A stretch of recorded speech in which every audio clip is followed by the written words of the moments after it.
Good morning বন্ধুরা, তোমরা সবাই কেমন আছো? আমার চ্যানেল ঘরে ও বাইরে রত্নায় আমি পিউ চলে এসেছি প্রত্যেক দিনের মতন সারাদিনের ব্লগ নিয়ে। পেটুরামকে সকালবেলায় ঘুম থেকে টেনে তোলা, জানো তো, তুলে এখনো পর্যন্ত হাই উঠছে আমার পেটুরামে। ওকে হরলিক্স গুলে দিয়ে দিলাম। সকালবেলা সমস্ত কিছু ওকে পরিয়ে রেডি করে দিয়েছি।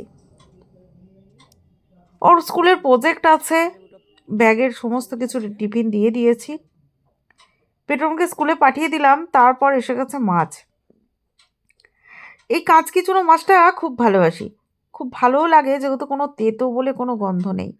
মাছটা শুধু একটু ভালো করে ধুয়ে নেওয়া ব্যাস। তো চলো, তারপর এদিকে একটুখানি রুটি আলু ভাজা চা নিয়ে বসা হচ্ছে।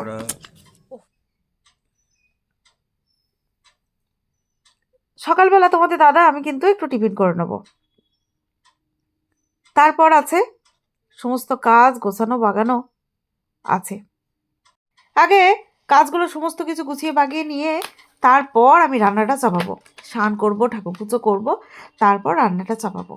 যেহেতু তোমাদের দাদা আজকে রুটি আলু ভাজায় চা খেয়েই যাবে, যেহেতু শরীরটা ভালো লাগছে না, কিছু খাবে না বলেছে। তো চলো, টিফিন করেই যাবে, আর আমি এদিকে কাজগুলো বাগিয়ে নিচ্ছি। একটু বেলা হয়ে যাচ্ছে কাজ করতে করতে, কিন্তু কিছু করার নেই, করেও নিতে হবে। সকাল থেকে তাড়াহুড়ো করে এদিক ওদিক কাজ করে নিতে হবে। ওদিকে দিদি শুধু বাসনটুকু ধুয়ে দিয়ে গেছে। ঘর বিছানা ঝাঁট দেওয়া পরিষ্কার করা কতটা সময় যায় তোমরা জানো। এদিকে কালকে নিচে আমার বেটুরাম প্রজেক্ট করেছে, শতরঞ্জি পেতে ওর পাপার সাথে বসে প্রজেক্টগুলো করেছে। আমি ওই জন্য সমস্ত কিছু এবার তুলে গুছিয়ে বাগিয়ে তারপর ঘর ঝাঁট দেওয়া মোছা। প্রত্যেক দিন একই কাজ, কিন্তু হ্যাঁ, কোনো দিন তাড়াতাড়ি করে একটু শেয়ার করি, কোনো দিন আবার তোমাদেরকে মুখে বলে দিই। কাজ তো সেই একই আছে। আর আমি, তোমরা তো জানো, আমি তো গ্রামের মধ্যে নেই যে চতুর্দিকটা বেরিয়ে একটু বেশ সুন্দর করে গুছিয়ে বাগিয়ে তোমাদেরকে দেখাবো। ভাড়া বাড়ি, ছোট্ট বাড়ি, যেটুকু পারি তোমাদের সাথে এদিক ওদিক করে শেয়ার করি। আর আমাকে তো স্ট্যান্ডে রেখেই ভিডিও করতে হয়, ছোট্ট ঘরের মধ্যে এদিক ওদিক যেটুকু পারি। তারপর বাদবাকি টাইম আমি ফোন হাতে ধরেই ভিডিও করি। আমাকে ভিডিও করে দেওয়ার মতনও কেউ থাকে না। তো চলো, ঝাড় দেওয়া হয়ে গেছে, আমলকিটা রোদ চলে যাবে। আমলকিটা তাড়াতাড়ি করে কেটে নিলাম। আমলকিটা কেটে একটুখানি জল ধরিয়ে নিলাম, না হলে কালো যে একটা মানে আয়রনের যে কালো দাগটা পড়ে যায়, ভালো লাগে না। একটু ধুয়ে নিয়েছি, বিট লবণ দিয়ে ভালো করে জলটা ঝরিয়ে নিয়েছি, তারপর বিট লবণ দিয়ে মাখিয়ে রোদে দেবার পালা। যেহেতু সকাল থেকে রোদটা ভালো উঠেছে, রোদটা চলে গেলে না তখন আর আমলকিগুলো শোকাতে চাইবে না। ওই জন্য ঝাঁট দিয়েছি, ঘরটা মুছবো এর পরেই, কিন্তু আগে আমি আমলকিটা রোদে দেবো। আর ভয়েসে তোমাদের কেন বলি, আমার এখানে পাশেই রেল লাইন, প্রচণ্ড পরিমাণে ট্রেন যায়। তো সেক্ষেত্রে তোমরা অর্ধেক কথা আমার শুনতে পারবে না। ওই জন্য আমি সব সময়ের জন্যই তোমাদের সাথে ভয়েসে কথা বলি। টুকটাক জামা কাপড়গুলো রোদে দিয়েছি। এদিকে দেখো রোদটা খুব সুন্দর উঠেছে। ওদিকে দিদি তো বাসন ধুয়ে দিয়ে গেছে, তোমাদেরকে বললাম। এবার আমি শুধু ঘরগুলো ভালো করে ঝাঁট মুছে মুছে নেব। সকালবেলা ঘুম থেকে উঠে শুধু একটু হাঁটতে গেছি, তারপর এসেই কিন্তু বসে থাকা নয়, সমস্ত কাজগুলো একের পর এক। বেটুরামকে স্কুল পাঠিয়ে দিয়েছি, তারপর সব কিছু। তারপর একটুখানি বসে পড়েছি মুখটা পরিষ্কার করতে। একটু কাঁচা দুধ এসে গেছে, গয়লা দিয়ে গেল। তারপর একটুখানি বেসন নিয়ে নিলাম, একটা কমলা লেবু, একটু নারকেল তেল মিক্সড করে। তোমরা তো জানো বাড়িতে যেটুকু থাকে আমি সেটুকুই মুখের মধ্যে, যখন যেটা পাই আমি কিন্তু মুখের মধ্যে একটুখানি পরিষ্কার করে নিই। সব দিন সময় হয় না, সামনেই জানো বিয়ে বাড়ি আছে, তাহলে একটুখানি তো মুখ হাত পরিষ্কার করতে হয়। আর আমি ঘরে যখন পারি তখন একটু নিয়ে নিই। তো চলো, আমি ভালো করে মুখের মধ্যে নিয়ে নেব, তারপর স্নান করব।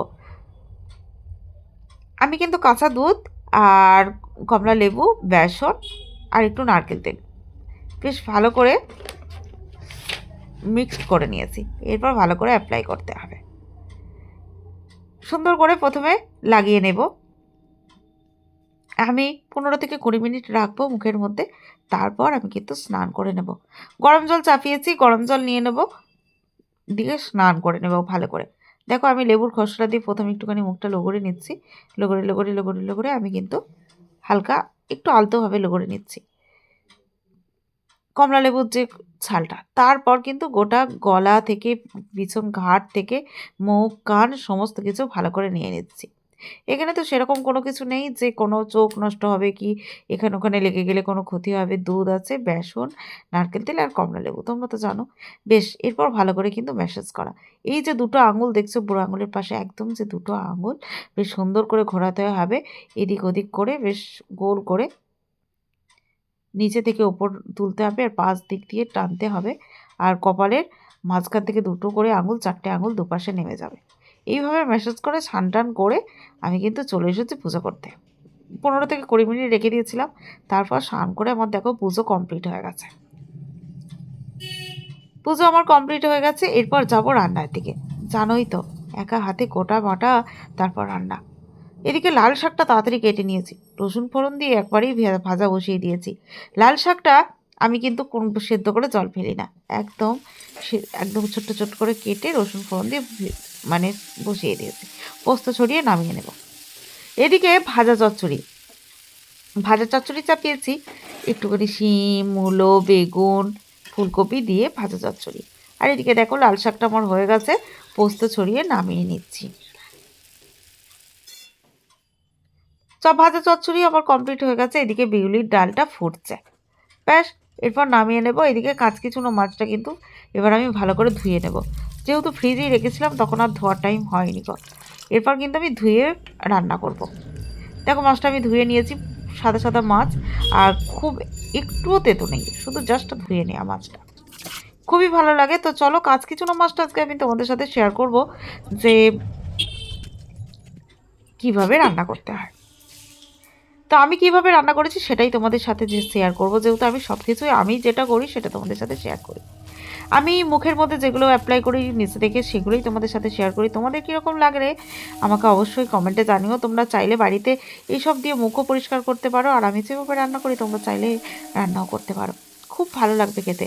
চলো আজকে কাঁচকিচুনো মাছটা আমি রান্না করছি, তোমরা শুধু দেখতে থাকো। এইভাবে বাড়িতে করে বানিয়ে আমায় বলো যে কেমন লাগলো। একটু চিনি দিয়েছি আর পেঁয়াজ, কাঁচা লঙ্কা, কালো জিরে, কাঁচা লঙ্কা ফোড়ন দিয়েছি, টমেটো, পেঁয়াজ ভেজে নিচ্ছি, আর গোটা গোটা রসুনগুলোকে চিড়ে দিয়েছি। তারপর কাশ্মীরি লঙ্কা, লবণটা দিয়ে দিলে টমেটো আর পেঁয়াজটা কিন্তু নরম হতে থাকবে আর একটু গ্রেভিটা হতে শুরু করবে। তো লাল মিরিচটা দিয়ে দিলাম, একটু বেশ কালারটাও খুব সুন্দর আসবে। তো একভাবে ভালো করে 5 মিনিট থেকে 7 মিনিট ভালো করে ভাজতে হবে। ভেজে নেওয়ার পর দিয়ে দিলাম আমি আদা, গোটা জিরে, শুকনো লঙ্কা, কাঁচা লঙ্কা, ধনে একসাথে বাটা, সমস্ত বাটা কিন্তু আমি দিয়ে দিলাম। কাঁচা লঙ্কা বাটাটাও কিন্তু বেশ ভালো লাগে খেতে। স্বাদ পরিমাণ নুন হলুদ তো দিতেই হবে, তাই না? মশলাটা ভালো করে ভেজে নিলাম, গোটা গোটা রসুনগুলো মুখের মধ্যে লাগবে, বেশ ভালো লাগবে। বেশ ভালো করে দেখো মশলাটা টকবক টকবক করে ফুটছে। তারপর দিয়ে দেবো কাঁচা মাছগুলো।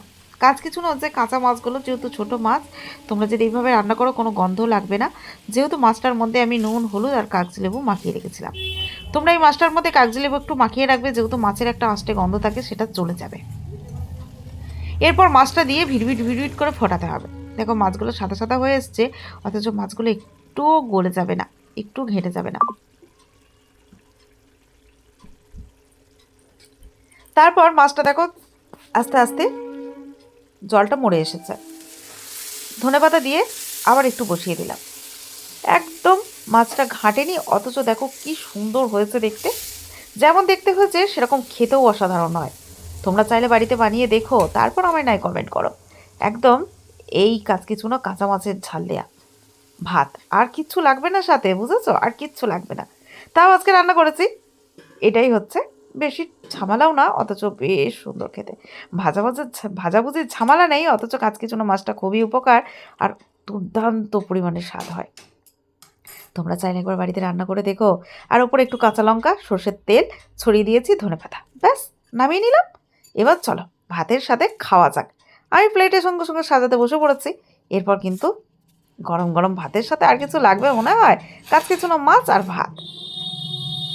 এরপর চলো খাবার সাজিয়ে নিয়ে আমি কি রান্না করেছি। তোমরা জানো প্রত্যেক দিনের খাবারটা আমি সাজাই। তো এদিকে লেবু নিয়েছি, লবণ নিয়েছি, ভাত সাজিয়ে নিয়েছি, শসা পেঁয়াজ নিয়েছি, লাল শাক পোস্ত দিয়ে ভালো করে ভাজা করেছি। গোটা পোস্ত দিয়ে লাল শাক ভাজা, বাদাম ভাজা দিয়ে বেশ ভালো লাগে। আমি বাদাম দিইনি, আমি পোস্ত ছড়িয়ে ভেজেছি, ভালো লাগে। ভাজা চচ্চড়ি করেছি, তোমরা তো দেখেইছো, ভাজা চচ্চড়ি রান্না করেছি। ভাজা চচ্চড়ি দিয়ে দিলাম, সাথে দিয়েছি কি বলো তো, বিউলির ডাল। বিউলির ডাল ভাজা চচ্চড়ি খেতে একদমই অসাধারণ লাগে, খুব সুন্দর লাগে। তাহলে চলো আমি এবার দিয়ে দিচ্ছি বিউলির ডাল। আর কি রান্না করেছি তোমরা তো জানোই, কাজ কিছু না, মাছ, তাও আর কাঁচা ঝাল দেওয়া, একদমই অসাধারণ খেতে। এই রান্না তোমাদের কি ভালো লেগেছে? তোমাদের খেতে ইচ্ছা করছে? অবশ্যই একবার কমেন্টে আমায় বলো, বাড়িতে বানিয়ে খেয়ে তারপর আমায় কমেন্ট করো। অবশ্যই কালানি নিয়ে একবার বাড়িতে রান্না করে নাও। তো চলো, আজকে আমার ভিডিওটা কেমন লাগলো তোমরা অবশ্যই কমেন্ট করো। আর এখন আমি খেতে বসে পড়াচ্ছি, ভাত দিয়ে কাচকি বাজাই, সাথে রসুনগুলো কাঁচা লঙ্কা মেখে খেতে অসাধারণ লাগে, না খেলে বোঝানো দূর দেয়। এখন আমি আমার বেটুরামকে খাওয়াবো, তারপর আমার খাওয়ার পালা। যাই হোক, ছোটো মাছ একটু লেবু মাখিয়ে, মাছটা মাখিয়ে আমার বেটুরাম কিন্তু খাচ্ছে, যেহেতু জানে ছোটো মাছটা খেতে খুব ভালো লাগে।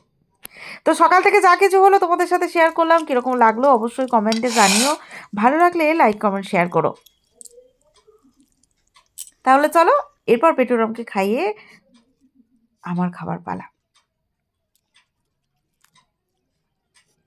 তারপর তো বাকি কাজ রয়েইছে।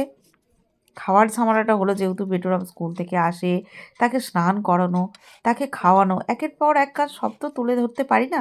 তাও তোমাদের সাথে যেটুকু তুলে ধরি সেটুকুই শেয়ার করি। তারপর তো ভিডিও প্রচুর বড় হয়ে গেলে অনেকে দেখতে চায় না। তো চলো, বেডরুমকে স্নান করা হয়ে গেছে, খাওয়ানো হয়ে গেছে, একটু লেবু ছাড়িয়ে দিলাম। এদিকে একটা মানে যে সেই 30 টাকা, 35 টাকা, সরি 35 টাকা 100 টাকার মালগুলো আসে না, ওখান থেকে একটা 35 টাকা দিয়ে বালতি নিয়ে নিলাম। যেহেতু ফুল গাছে আমার বেডরুম জল দেয়, বড় বালতিতে জল দিতে পারে না, ওই জন্য একটা নিয়ে নিলাম। আবার এসে বেডরুমকে লেবুটা ছাড়াতে ছাড়াতে চলে গেছিলাম, হাত ধুয়ে এসে আবার ওকে লেবুটা ছাড়িয়ে দিলাম, বললাম তুই এবার খেয়ে নে। তারপর একটু রেস্ট নিয়ে ওকে পড়তে দেবো, তারপর আমার ভিডিওর কাজ, সবই তো একের পর এক জানো। তো আজকে যেন এখানেই টাটা, গুড নাইট, তোমরা সবাই ভালো থেকো।